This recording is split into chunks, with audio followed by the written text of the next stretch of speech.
There's nothing more embarrassing than watching somebody insisting they can do something and all the evidence is there that they can't.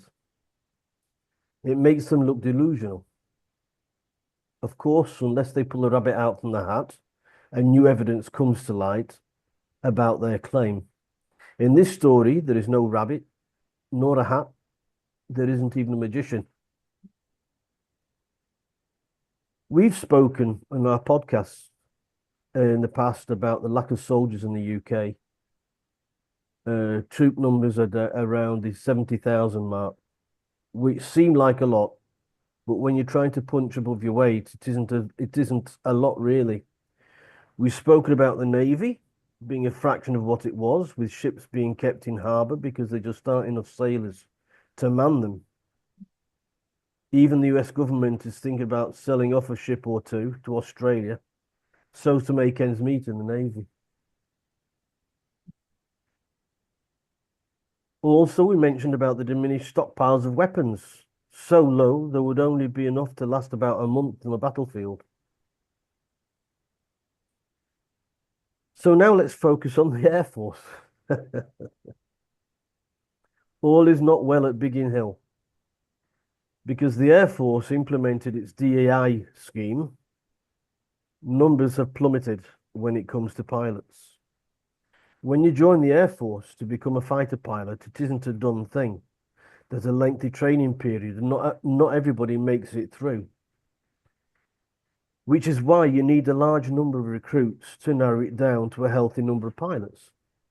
The more people going in, the more higher the number of pilots will come out. Since DEI, the numbers haven't been forthcoming, and the number of pilots is becoming to dry up. Also, many pilots are moving to civil aviation, which is a double whammy for the RAF. So what we have at the moment is a depleted armed forces and a prime minister, which for all intents and purposes wants to duke it out with the Russians, punching well above his weight. And the worst of all, well, his kids won't be going into the battlefield. Now, if I'm knowing this, I imagine that Vladimir Putin is knowing an awful lot more. And I think as the EU is talking champagne with lemonade money, I think that if Putin was to give the UK a slap, how would the UK respond? So, Starmer, before you keep going on about boots on the ground and planes in the air, you simply don't have them, sir. Yeah. Off you go. Well,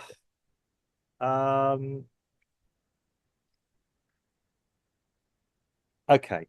I mean, if you ever read the history of UK going to war, I mean modern history, yeah, it's never been ready. Yeah, it wasn't ready for World War One. It wasn't ready for World War Two. Yeah, I could go back to previous thoughts. It wasn't ready for the Falklands. Yeah, it went into Suez with the French. Again, wasn't really ready. Yeah. When you actually read it, yes. Now, at the time, you did actually have prime ministers that didn't really want to go to war, admittedly. Yeah. For two reasons. A, they generally did not want to go to war because they knew the implications of it. You've got to remember, even before World War One, the British had been engaged in different other conflicts with the Empire and other places. So there was always the politicians understood what war was, that war was hell for the people on the ground.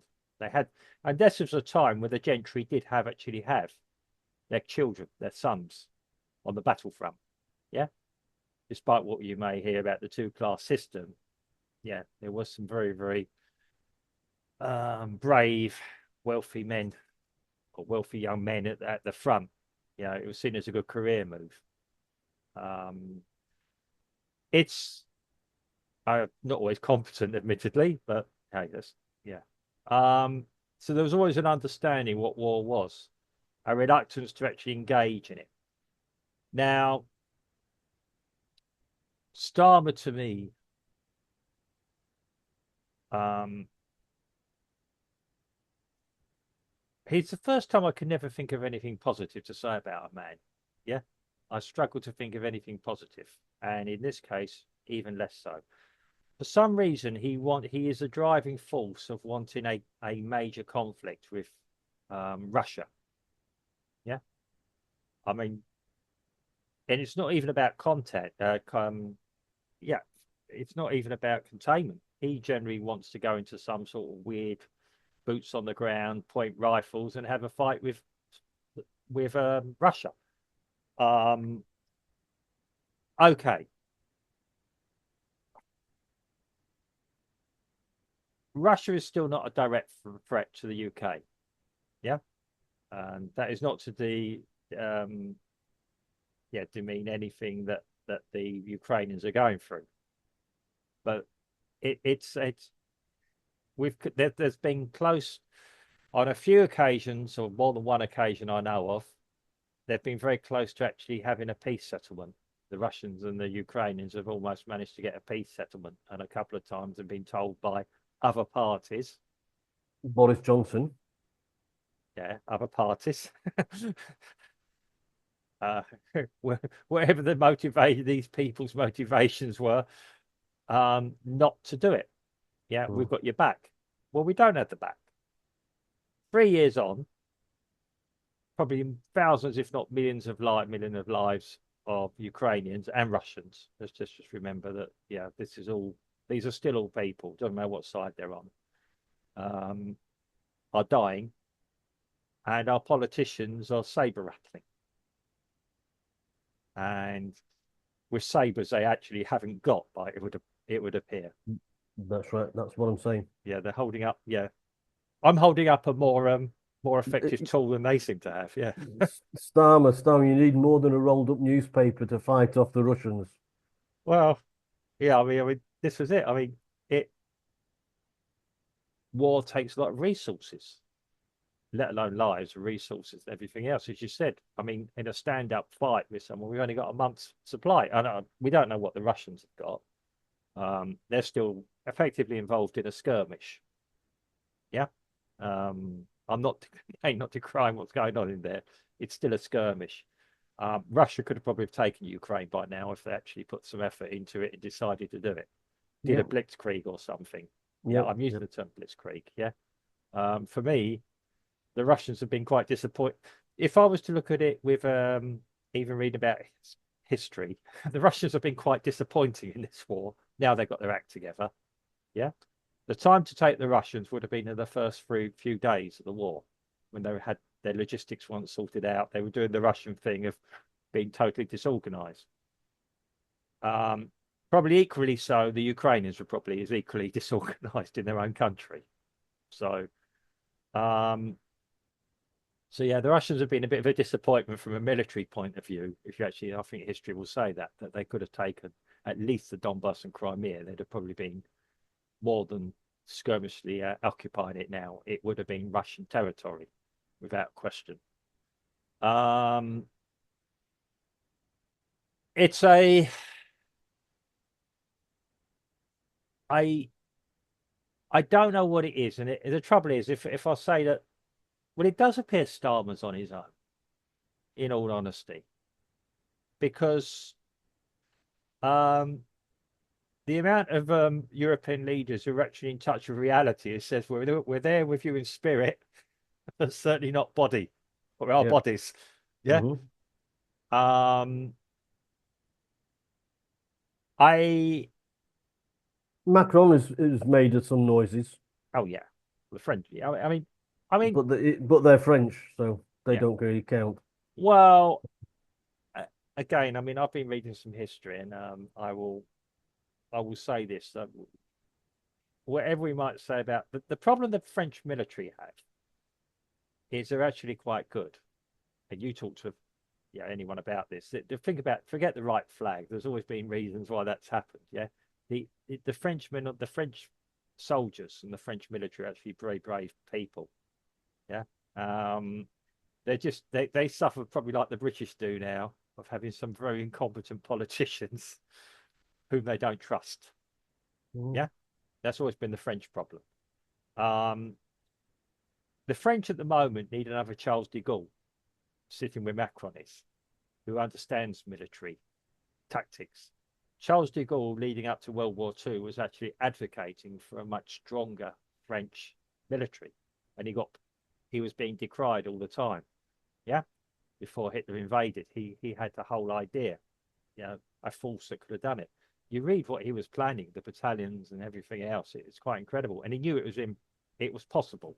It wasn't fantasy. Yeah, it's just the commitment from the politicians wasn't there.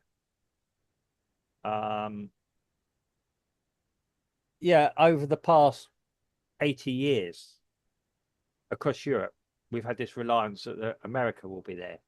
Yeah. They're not going to be there this time, guys. No, that's right. I think the attitude is let Europe burn, so to speak. The US doesn't really see Europe as a good ally anymore. They made a mistake of laughing at the incumbent prime minister. That's the incumbent president at the time. Yep. So any of us would go, well, if you think you can do it, that's your choice, lads. Yeah. Great problem is that most of the political class uh, don't remember being involved in a war, Yeah, that's it. and so they don't know how bad it is going to get. Well, They I just yeah. they see it on the telly, and as long as they can just see it on the telly, they're all right. But Well, once the bombs start dropping on their heads, mm, then they'll realize just how horrific it is. right. Well, I'll be quite honest. I mean, I'm gonna give you a scenario about all this. Okay, we can saber rattle and we can start having a war with Russia next week, for example. Yeah. Mm. Um, there's probably only effectively three forces, three military countries in Europe which could actually offer some opposition. Going from the east, Poland, possibly. Conventional weapon, Mhm. yeah, conventional warfare. Poland. I mean, they're chomping at the bit to have a go anyway. Yeah. Mhm. France and the UK. No, listen, hear me out here. Hear me out. Okay, yeah, I know you're shaking your head, and yeah, I've lost it. But overall, yeah, if we're talking trained military, the UK is still probably highly trained guys on the ground.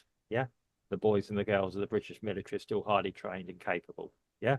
Not every soldier is an SAS No, I'm trooper. not. I'm not saying I am well aware of that, but I'm just saying that the training in the Marines, the yeah, okay. We have to imagine that they're still highly trained, okay, unless I've missed something in the past few years. Yeah. Um, let's, for example, we did actually saber rattle. Trump is molding the idea of putting his boys and girls out of Germany now. Mhm. Okay. So I don't know, is it 660,000? I'm not sure, 60,000 or something. Yeah. Well, okay. That's academic. That's small numbers. If Russia decides to suddenly go on the rampage, let's just say, for instance, if I was a This, strategist, this 160,000 yeah, that you say that Trump is wanting to pull out of Germany yeah, is more than twice the amount of soldiers that the UK has. well, yeah, okay, but I'm just saying, So yeah, the loose change, insignificant numbers you talk about, the loose pocket change from the US pulling them out of Germany, you know, and the Germans are very worried about that, of yeah, course. Um, but the UK is going to be left, well, which is why I think that when you say that the big forces in Europe are Poland, France, and England, and the UK, I don't think so somehow. I'm just going to give my scenario and yeah, Okay, humor me on this, okay, yeah, okay. yeah, yeah, okay. I mean, we're armchair generals now.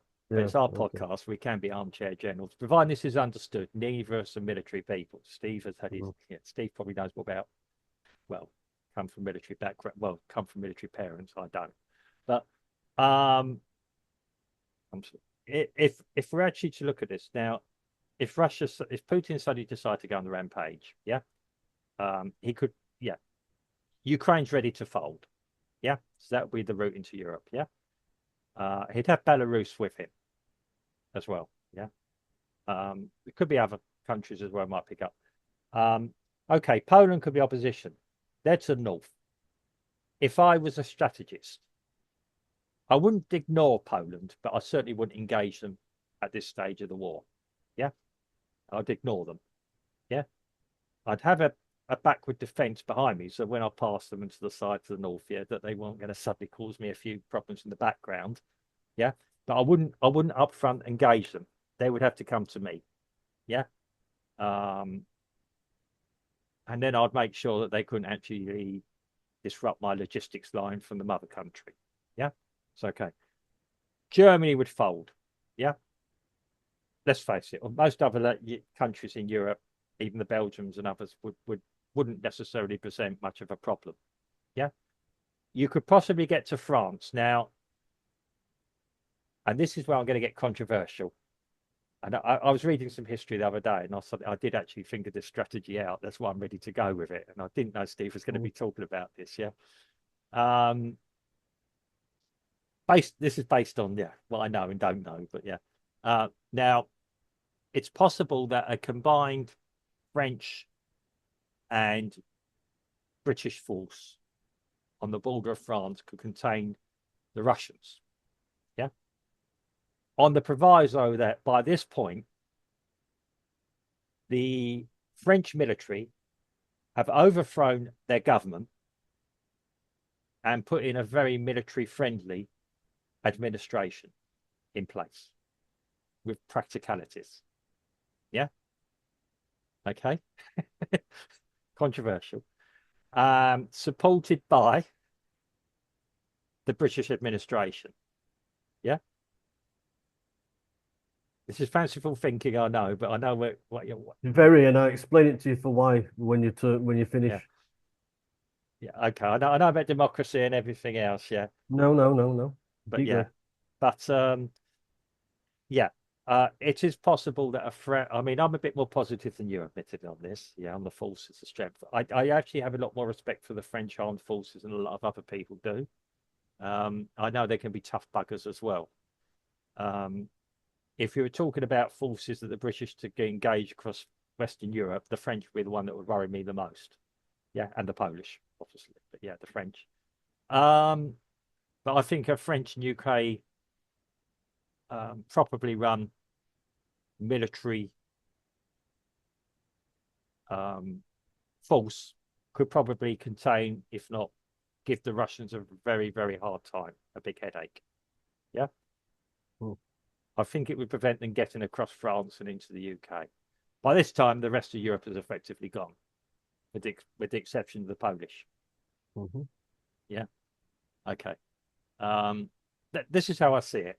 Yeah. So the thing is, it's your scenario is all well and good, except for one slight problem. There's probably a lot of problems with it, but yeah. Okay. No, no. Well, the thing is that Putin hasn't attacked anybody No, I know. in Agree. in mainland Europe. Yeah. On the contrary, it's the UK and France Mm. that are trying to attack Russia. Yeah.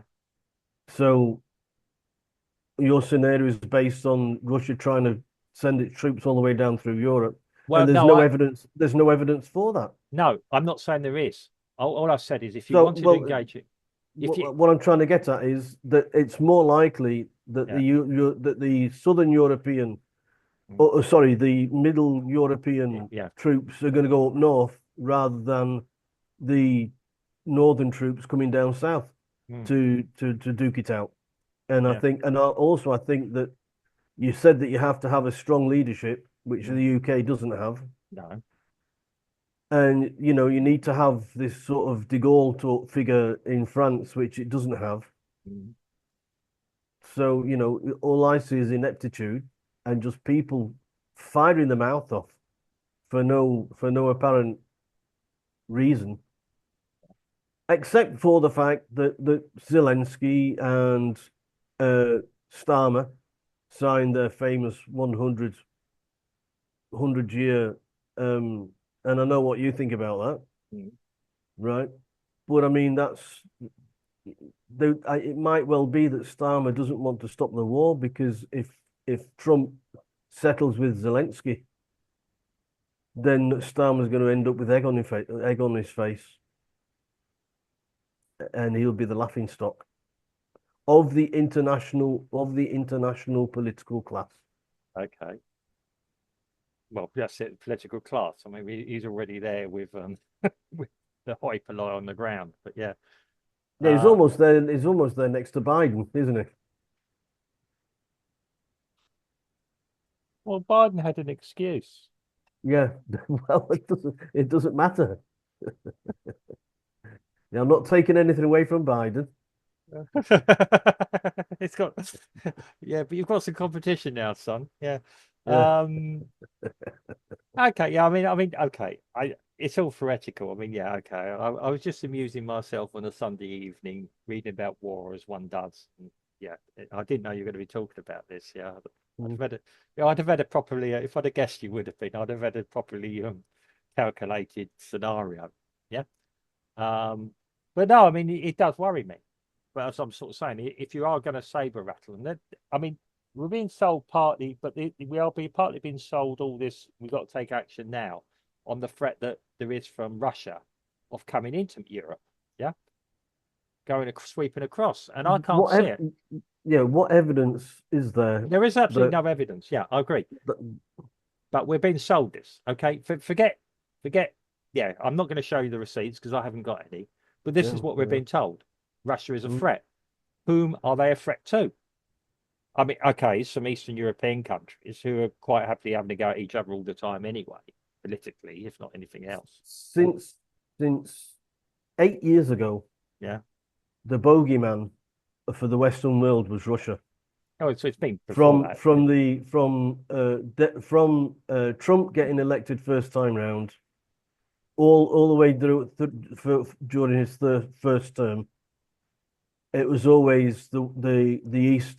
It was Russia, Russia, Russia. It's the old Russia, Russia, Russia case, Yeah, of course. right?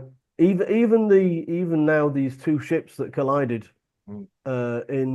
in thick fog in the North Sea, Well, it's pretty strange it happens now. Yeah, but yeah. Yeah. right? Well, even some people have been saying it was probably the Russians that have taken over the autopilot of this ship and rammed it because the other ship was American, full of fuel. It, it, And the Russians would have to be monitoring all the ships and all the frequencies and all this, that, and the other. Not well, too sure about that. no, and to what end? I mean, this is it. I mean, people can put what end, what purpose would it serve them? They're not going to admit it. Only, oh, we can do this.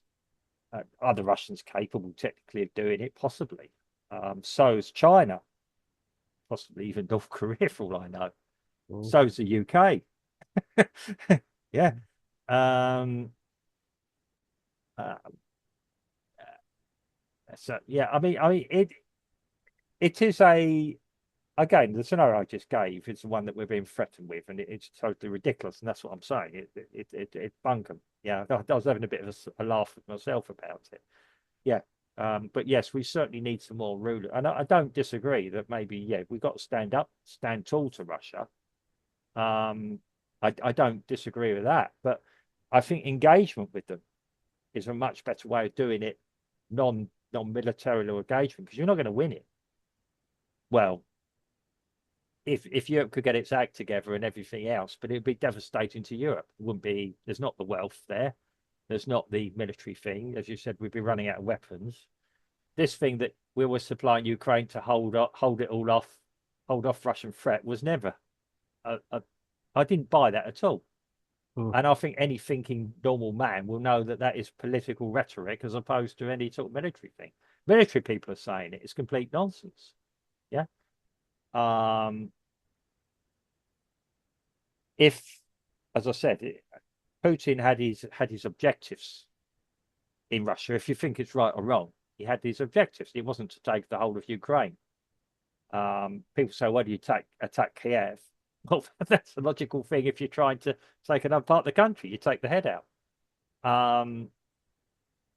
The strangest thing is he hasn't actually managed, or the Russians haven't actually managed to assassinate Zelensky.